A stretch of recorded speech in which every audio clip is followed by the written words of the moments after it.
Okay, everybody. So today I have the amazing, great fortune to have landed, as I just mentioned to William here, landed a big fish over at Rumblefish.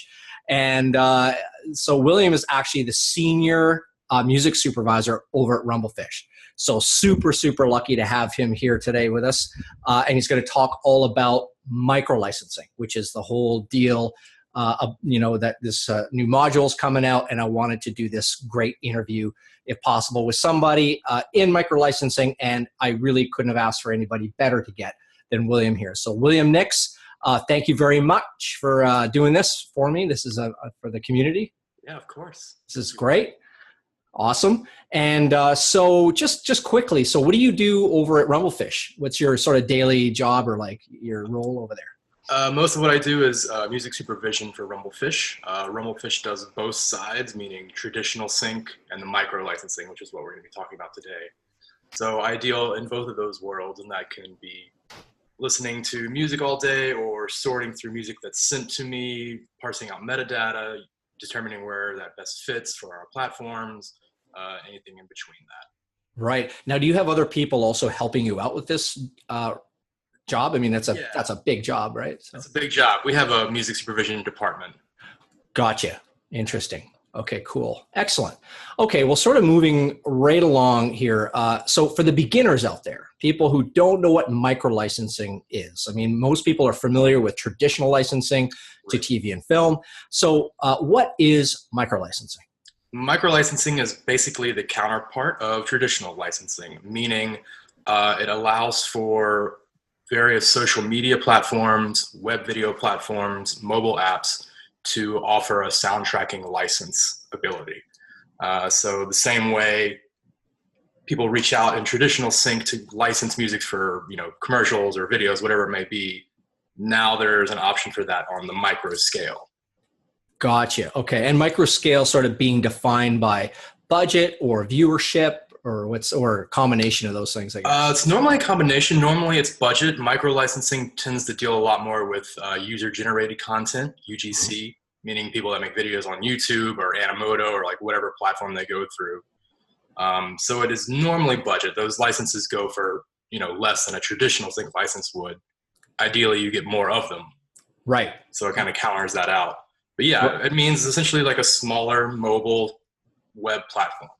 Okay. Now, talking about web platform then, so obviously the internet being much younger than TV and film, this micro licensing only has really sort of drifted in the consciousness of content creators, which are musicians and composers in our case, maybe in the last 15 years at like the earliest, and say within the last 10, and then the last 5 years it seems like we hear about it a lot more. So I assume this is a growing industry. It's a growing thing. Yeah, absolutely.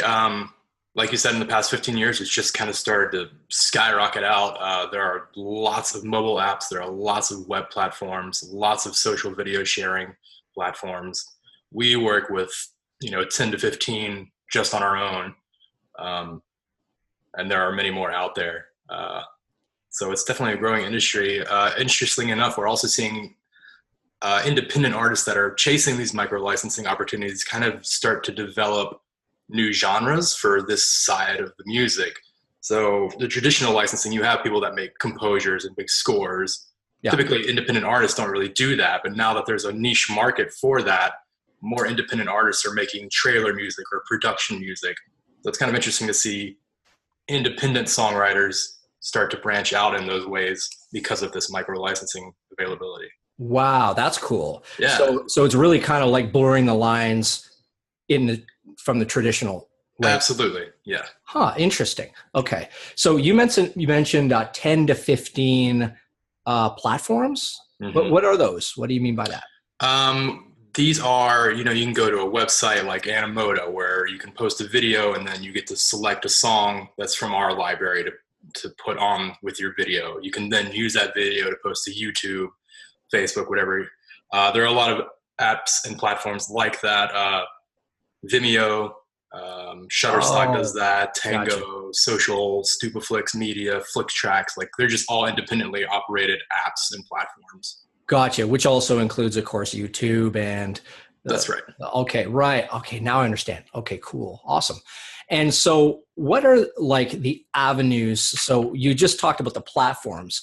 Now, how does a songwriter go about actually licensing a song in micro licensing? You know, whether let's say through Rumblefish. Yeah.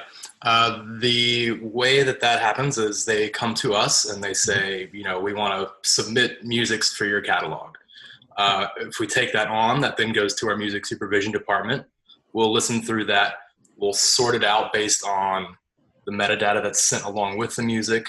Yeah. We'll see if we have an existing need for it, if we can place it somewhere already, or if we know that like this sort of is trending, we might use it soon. We don't have enough of this style of music. Let's bucket this on its own. Honestly, kind of a boring answer to that is dial in your metadata for your song. Like the better you explain the metadata and encapsulate your song, the more ability it gives us to use that like right off the bat.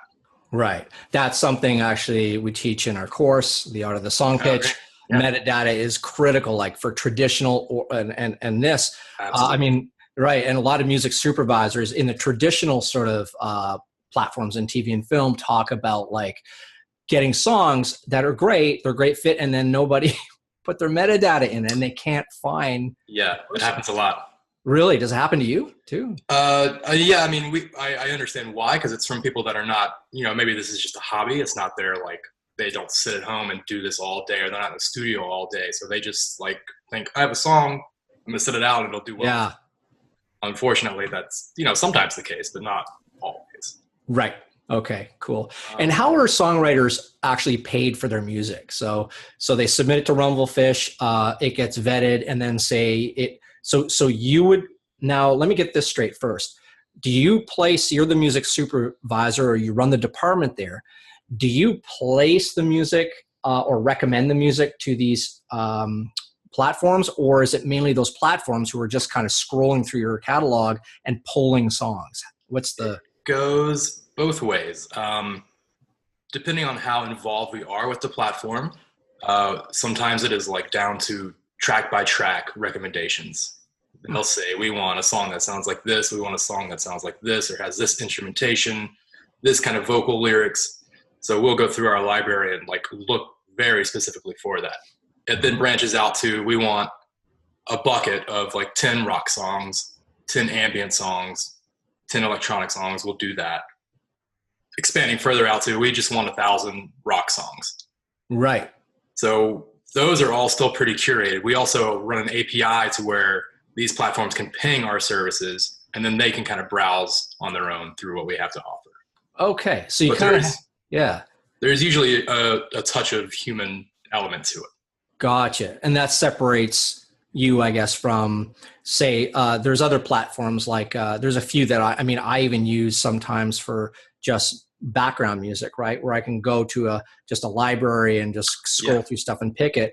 But I guess with Rumblefish is that you, like you're saying, you've got that human element so that if somebody's really trying to make something cool, they can get you basically in your department. That's right. Working for them in a way. That's right. Yeah. Because we offer that service. You can go to our website and just browse through and find your own stuff. Yeah. Or you can come to us and say, we need help, or we're looking for something very specific. Do you have anything like that? Gotcha. And how many songs are on your complete total catalog? How many songs would you say you've got? It's a lot. We have over probably 2 million. 2 million. Wow. Which is arguably too many, but where that gets parsed down is the human element again. Like we try to go through as much of that as we can. Yeah. Or at least work with people that are sending it to us that have gone through it themselves. Because we don't really like to just blindly take music and trust it. Whether that's due to the metadata being off or if it's explicit material that we don't want to be, representing. Right. We always at some point in our process have ears on it. Okay. So even though we do have a lot of songs, we kind of rotate those out to what's available at any given time. Gotcha.